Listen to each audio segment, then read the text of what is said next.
प्रश्न नाही। पाटील साहेब आता जिल्हा अध्यक्ष झाले, उमरेड नगर परिषद मध्ये जर नगराध्यक्ष ओपन आलं किंवा ओबीसी आलं, आनंदरावजी पाटील हे लढतील काय? पण सर, मागच्या ज्या 8 वर्ष झाले आज नगर परिषद, मागच्या वेळेस तुमची एक हाती सत्ता उमरेड नगर परिषदवर होती। भरपूर सर भ्रष्टाचाराचे आरोप झाले, कितीतरी भ्रष्टाचार आम्ही काढले, स्वतः मीडिया म्हणून आमच्या चॅनेलवर आहेत। आणि ते भ्रष्टाचाराच्या आरोपात उमरेडात कुठेतरी भारतीय जनता पार्टीचे वातावरण खराब आहे। ते कसं खोडता येईल येणाऱ्या काळात तुम्हाला? जबाबदारी यासाठी पण देण्यात आली असेल, म्हणजे असं आम्हाला मीडिया म्हणून वाटतं की जिल्ह्यामध्ये सगळीकडे भारतीय जनता पार्टीचे आमदार निवडून आले, खासदारही नागपूरमधून निवडून आला, लोकसभेत नाही आला। आपली उमरेड विधानसभा भारतीय जनता पार्टीला वाटत होती की वीक आहे, म्हणून हे तुमच्याकडे ही जबाबदारी देण्यात आली असं वाटतं, किंवा असं बोललंही जात आहे। मागच्या जिल्हा परिषद मध्ये 10 पैकी मला वाटतं फक्त 2च भारतीय जनता पार्टीच्या होत्या आपल्या विधानसभेत। 10 पैकी 2 असं की एक कमी जास्त 2 पैकी 2 भारतीय जनता, 8 काँग्रेसकडे होते। आणि मला वाटते पंचायत समिती आपण जवळपास काँग्रेसकडेच होती। यावेळेस ते आव्हान राहील तुमचं? निश्चितपणाने आव्हान आहे, आणि सोबतच लोकसभा आणि विधानसभेत आपली हार झालीच आहे। हो, आव्हान आहे कुठल्याही गोष्टीचं। यश असो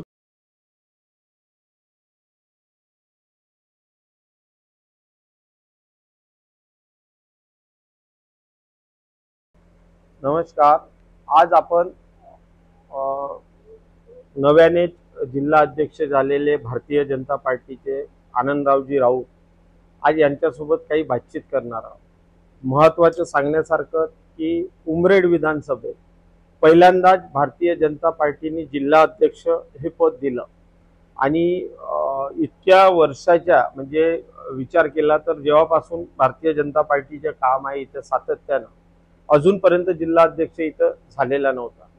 आता पहिल्यांदा उमरेड विधानसभा क्षेत्रात आनंदरावजी राऊत यांनी एक नवीन चेहरा भारतीय जनता पार्टीने जिल्हा अध्यक्ष म्हणून दिला। आज आपण त्यांच्यासोबत काही जाणून घेऊ की कसं काय राहील येणाऱ्या निवडणुका वगैरे। पाटील साहेब, सगळ्यात अगोदर जिल्हा अध्यक्ष झाल्याबद्दल आमच्या चॅनल कडून आपले खूप अभिनंदन। थँक्यू। पाटील साहेब, तुम्ही आपल्या विधानसभेतून, उमरेड विधानसभेतून पहिल्यांदाच जिल्हा अध्यक्ष, कसा कार्यकाळ राहील? कारण महत्वाचं, जर आताच नुकत्या पार पडलेल्या लोकसभा विधानसभा मध्ये भारतीय जनता पार्टीला इथं हार मानावी लागली, म्हणजे हारलेत। येणाऱ्या काळात स्थानिक स्वराज्य संस्थाच्या निवडणुका कसे सामोरं जाल त्या सगळ्या गोष्टी? सगळ्यात मोठी जबाबदारी माझ्यावरती जिल्हाध्यक्ष म्हणून आदरणीय गडकरी साहेब, आदरणीय देवेंद्रजी फडणवीस साहेब, आदरणीय रवींद्रजी चव्हाण साहेब, आदरणीय चंद्रशेखरजी बावनकुळे साहेब, आदरणीय कोहडे साहेब, या सर्वांनी जो विश्वास माझ्यावरती टाकला ते निश्चितपणानं साहेबांचे धन्यवाद मानतो। आणि जिल्हाध्यक्ष म्हणजे ही संघटनात्मक बांधणी करून सरकार आणि संघटनेतला समन्वय हा साधून सरकारने जे आपल्या विकासाची जे कामं केले, प्रचंड कामं केले, म्हणजे त्यांची आज मी जर वाच्यता करायला लागलो तर भरपूर वेळ जाईल, ते सरकारने केलेले कामं संघटनेच्या माध्यमातून जनतेपर्यंत पोहोचवणे, असा दुहेरी टास्क मला या ठिकाणी पार पाडायचा आहे। आणि अगोदर एक जिल्हा होता, 6 विधानसभा एका जिल्ह्यामध्ये होत्या, आता एका जिल्ह्याचे संघटनात्मक दृष्ट्या 2 जिल्हे झाले। माझ्याकडे रामटेक जिल्ह्याची जबाबदारी आली, आणि या रामटेक जिल्ह्यामध्ये रामटेक विधानसभा, कामठी विधानसभा आणि उमरेड विधानसभा असे 3 विधानसभा जिल्हाध्यक्ष म्हणून माझ्याकडे जबाबदारी आहे।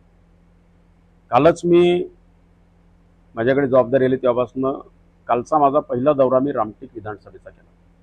5 मंडळ त्या रामटेक विधानसभेमध्ये आहे, आणि मी पाहिलं कालच्या दौऱ्यामध्ये लोकांमध्ये प्रचंड उत्साह आहे, कार्यकर्त्यामध्ये प्रचंड उत्साह आहे। कालच्या माझ्या पहिल्या दौऱ्यामध्ये कन्हाण मंडळामध्ये जवळपास 50 लोकांनी त्या ठिकाणी प्रवेश केला।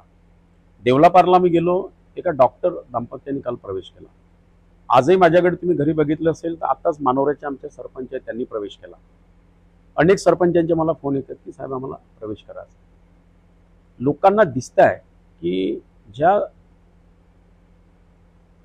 गतीने आदरणीय देवेंद्रजी निर्णय करताय, ज्या गतीने चंद्रशेखरजी बावनकुळे साहेब पालकमंत्री म्हणून काम करताय, ज्या गतीने जिल्ह्याची डीपीडीसी 200 कोटीवरनं 1200 कोटीपर्यंत नेण्याचं काम हे आदरणीय देवेंद्रजी आणि बावनकुळे साहेबांच्या काळात झालं. पांधन रस्त्याचा विषय असेल त्याच्याकरता वेगळा निधी देऊन पांधन रस्ते शेतकऱ्यांचे झाले पाहिजे, असे अनेक विषय सरकारने घेतल्यामुळे अनेक मंडळीमध्ये काँग्रेसचे असेल, आणखी इतरही पक्षातील मंडळी असतील, काही अपक्ष असतील, त्यांचा भारतीय जनता पार्टीकडे येण्याचा लोंढा हा वाढलेला. तुम्ही जो आता मला प्रश्न विचारला की विधानसभेमध्ये आपला पराभव झाला, लोकसभेमध्ये आपला पराभव झाला, असे अनेक पराभव आणि विजय आमच्या पक्षाने पाहिलेले आहे. आणि पराभवातून काही गोष्टी शिकून पुन्हा नव्याने संघटनात्मक बांधणी करून जुन्याचा योग्य मान सन्मान ठेवून नवीन लोकांना संधी देऊन त्यांचा योग्य सन्मान ठेवून निश्चितपणानं आपण भारतीय जनता पार्टीच्या सगळ्या नेत्यांच्या नेतृत्वात उमरेडची येणारी नगरपालिका, उमरेड विधानसभेत ज्या 10 जिल्हा परिषद सदस्यांची संख्या आहे ते सर्व कशा पद्धतीने निवडून येतील या पद्धतीची व्यूहरचना आम्ही करणार. पाटील साहेब, जबाबदारी यासाठी पण देण्यात आली असेल, म्हणजे असं आम्हाला मीडिया म्हणून वाटतं की जिल्ह्यामध्ये सगळीकडे भारतीय जनता पार्टीचं आमदार निवडून आले, खासदारही नागपूरमधून निवडून आला, लोकसभेत नाही आलाय. आपली उमरेड विधानसभा भारतीय जनता पार्टीला वाटत होती की वीक आहे म्हणून एक तुमच्याकडे ही जबाबदारी देण्यात आली असं वाटतं, किंवा असं बोललंही जात आहे? नाही, उमरेड विधानसभा वीक आहे म्हणून माझ्याकडे जबाबदारी आहे हे म्हणणं तसंही चुकीचं आहे. मी वीक विधानसभा हे मानतच नाही, कारण ज्या वेळेला लागोपाठ 2दा सुधीरभाऊ पवार यांनी या विधानसभेचं नेतृत्व केलं. हो, या उमरेड विधानसभेत केदार साहेबांचं सहकार क्षेत्रात सगळीकडे साम्राज्य असताना मी स्वतः 1992 मध्ये बाजार समितीचा संचालक झालो, 97 मध्ये सभापती झालो, पुन्हा 5 वर्षांना पुन्हा दुसऱ्यांदा सभापती झालो. आणि साधारणतः सहकार क्षेत्रामध्ये सुद्धा उमरेड विधानसभेने नागपूर जिल्ह्यात जर विचार केला तर बाजार समिती असेल, आता खरेदी विक्री, आता आमची खरेदी विक्रीचे सन्मान्य अरोरा साहेब 4थ्यांदा अध्यक्ष झाले. म्हणजे दोन्ही सहकार क्षेत्रातल्या संस्था अत्यंत यशस्वीपणे पुढे नेण्याचं काम तिथे झालं. तुम्ही उमरेडमध्ये बघितलं असेल तर रूपचंदजी कडू साहेब आमचे बाजार समितीचे सभापती आहेत, त्यांच्या नेतृत्वात उत्तम काम या उमरेड विधानसभेमध्ये आम्ही करतोय. आताच मला माझ्या माहितीप्रमाणे त्यांचा राज्यामध्ये 7वा क्रमांक त्यांच्या त्या याच्यामध्ये लागलेला आहे. आणि म्हणून मला असं वाटतं की बाजार समित्या वीक नाही आहे, आमची पक्षाची स्थिती वीक नाही आहे. उमरेड बाजार समिती खरेदी विक्रीच्या निवडणुकीमध्ये आमचे सेवा सहकारीचे सर्व उमेदवार निवडून आले. आणि त्याच्यामुळे मला असं वाटतं की वीक आहे म्हणून मला दिली असं नाही आहे. पार्टीचा काय लुक असेल मला माहित नाही, पण जी जबाबदारी मला दिली ती जबाबदारी नेटाने, सगळ्यांच्या सहकार्याने आणि तुमच्या पण सहकार्याने, सगळ्या मीडियाच्या सहकार्याने आपण निश्चितपणानं त्याला सामोरे जाऊ असा माझा विश्वास. मागच्या जिल्हा परिषदमध्ये 10 पैकी मला वाटतं फक्त 2च भारतीय जनता पार्टीच्या होत्या आपल्या विधानसभेत. 10 पैकी 2 असं की कमी जास्त? 2 पैकी 2 भारतीय जनता, 8 काँग्रेसकडे होते उही मधल्या. आणि मला वाटते पंचायत समिती आपण जवळपास काँग्रेसकडेच होत्या. यावेळेस ते आव्हान राहील तुमच्यासमोर? निश्चितपणानं आव्हान तर आहेच. आणि सोबतच लोकसभा आणि विधानसभेत आपली हार झालीच आहे. हो, आव्हान आहेच. कुठल्याही गोष्टीचं यश असो की अपयश असो, यश आलं तर ते टिकवण्याचं आव्हान असते, अपयश आलं तर ते अपयश पुसून यशाकडे कसं जाता येईल याचं पण आव्हान असतं. दोघांनाही आव्हान आहे. आम्हाला जसं आव्हान आहे तसं त्यांनाही आव्हान आहे. पण मला असं वाटतं की तुम्ही आता आज बघितलं असेल जे आम्ही आज या बायपास चौकामध्ये सिग्नल लावण्याचं जे काम होतं, तुम्ही सगळ्यांनी त्याचा पाठपुरावा केला, उमरेडच्या जनतेने पाठपुरावा केला, पण मी सातत्याने त्याच्या मागे राहिलो आणि आज मी ते काम भूमिपूजन करून त्याची सुरुवात पण आज या ठिकाणी केलेली आहे. त्याच्यामुळे आमचं असं आहे की केवळ क्रेडिट घेण्याचा विषय भारतीय जनता पार्टीचे नेते करत नाही, लोकांमध्ये जाऊन काम करा, लोकांचे प्रश्न सोडवा, याच्याकरता आम्ही झटतो आहे. मला असं वाटतं की आमचे नेते सक्षम आहेत, आमचे पदाधिकारी उमरेड शहराचे, उमरेड विधानसभेचे सक्षम आहेत आणि समोर निश्चितपणानं आपण याला सामोरे जाऊ असा माझा विश्वास आहे. साहेब, आज भारतीय जनता पार्टीत खूप मोठे मोठे प्रवेश झाले. मागच्याही काळात झाले, येणाऱ्या काळात पण होतील. अजून चर्चा आहे की भरपूर उमरेड नगर परिषद स्थानिक स्वराज्याचे तिथलेही काही प्रवेश होतील. पण सर, मागच्या ज्या 8 वर्ष झाले आज नगर परिषद, मागच्या वेळेस तुमची एक हाती सत्ता उमरेड नगर परिषदवर होती. भरपूर सर भ्रष्टाचाराचे आरोप झाले, कितीतरी भ्रष्टाचार आम्ही काढले, स्वतः मीडिया म्हणून आमच्या चॅनेलवर आहे ते. आणि ते भ्रष्टाचार कोरोनाच्या काळ लागल्यामुळे ते सिद्ध होऊ नाही शकले किंवा डॉक्युमेंट, कारण पूर्ण देशात असो. त्या भ्रष्टाचाराच्या आरोपात उमरेडात कुठेतरी भारतीय जनता पार्टीचे वातावरण खराब आहे. ते कसं खोडता येईल येणाऱ्या काळात तुम्हाला? भारतीय जनता पार्टीचं वातावरण खराब आहे असं मी मानत नाही. कारण आरोप जे झाले, नगराध्यक्षांवर आरोप झाले, नगरसेवकांवर आरोप झाले, ते ऑन डॉक्युमेंट्स प्रूफ आहेत आमच्याकडे, जे येणाऱ्या काळात निवडणुकीत आपण सामोर ते जाऊ. पण आता सध्याच्या याच्यात जरी विचार केला स्थानिक निवडणुकीमध्ये, त्या सगळ्या गोष्टीला सामोर भारतीय जनता पार्टीला इथं जावंच लागेल. माझ्या माहितीप्रमाणे आदरणीय भदुरियाताईंनी उत्तम काम या नगरपंचायतमध्ये केलेलं आहे. त्यांच्या सगळ्या टीमने उत्तम काम केलेलं आहे. आरोप राजकारणामध्ये आरोप प्रत्यारोप होत राहतात. पण तुम्ही पक्षाची जी ताकद, जी आता मला मगाशी जो प्रश्न विचारला होता, राजूभाऊ पारवे हे काँग्रेसमध्ये असताना, म्हणजे निवडून आमदार झाल्यानंतर त्यांची पण एक ताकद आहे. आणि त्यांनी भारतीय जनता पार्टीमध्ये प्रवेश केल्यामुळे निश्चितपणानं भारतीय जनता पार्टीची ताकद हे वाढलेली आहे. तुम्ही आता बघितलं असेल, कुही नगरपालिकेचे अनेक नगरसेवक हे भारतीय जनता पार्टीमध्ये आले. याही बाकी तालुक्यामध्ये त्यांच्या संपर्कात जी मंडळी होती ती सगळी मंडळी भाजपपासून आली. त्याच्यामुळे आमची मागच्या वेळची जी ताकद होती त्याच्यात निश्चितपणानं राजूभाऊ पारवे असतील किंवा आणखी जी मंडळी आता पार्टीत येत आहे, आमचं धोरणच आहे, जे लोक पार्टीच्या आयडिओलॉजीवर विश्वास ठेवून, पार्टीच्या काम करण्याच्या क्षमतेवर नेत्यांच्या विश्वास ठेवून पार्टीमध्ये येत आहेत, त्यांना प्रवेश दिलाच पाहिजे. तिकीट मिळणार की नाही मिळणार काय हा नंतरचा भाग आहे. पण पार्टीमध्ये राहून जनतेची सेवा करण्याकरता लोक जर येत असतील तर त्याचं आमच्याकडे स्वागत आहे. आणि त्या अर्थाने जे आमच्याकडे आले त्यांनी आमच्या पार्टीची व्हॅल्यू, म्हणजे तुमच्या भाषेमध्ये तुम्ही आता म्हटलं ना, weak and strong, निश्चितपणानं Bharatiya Janata party स्ट्रॉंगच होत आहे.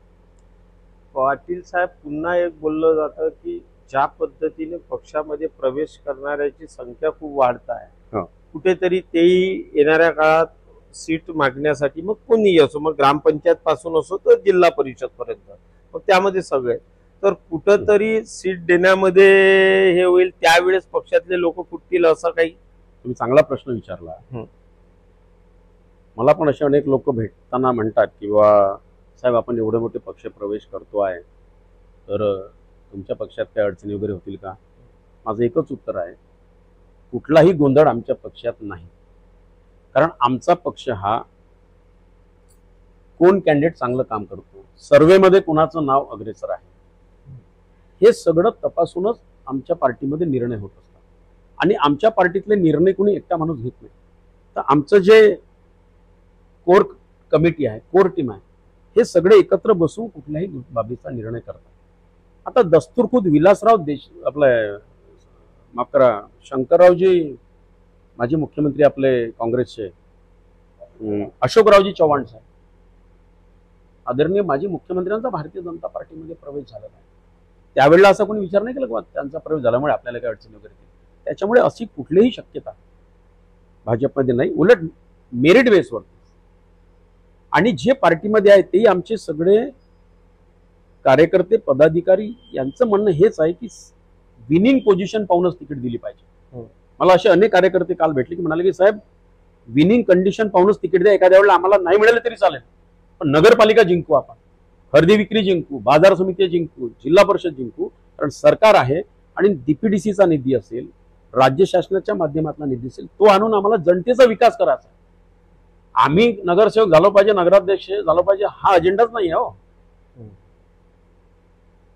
पाटील साहेब, एक शेवटचा प्रश्न आणि थोडासा वैयक्तिक तुमच्याबद्दलचा, जे उमरेड शहरात भारतीय जनता पार्टीमधूनच तो प्रश्न येत आहे, तो माझा प्रश्न नाही. पाटील साहेब आता जिल्हा अध्यक्ष झाले, उमरेड नगर परिषद मध्ये जर नगराध्यक्ष ओपन आलं किंवा ओबीसी आलं, आनंदरावजी पाटील हे लढतील काय? अजून कुठलंही रोस्टर नाही, रोस्टर आल्यावर म्हणजे जी चर्चा आहे सामान्य कार्यकर्ता ते बोललो ना. उद्या रोस्टर तर काही येऊ शकतं जर आल्यास. राजकारणात जर तरवर केव्हाही भाष्य करता येत नाही.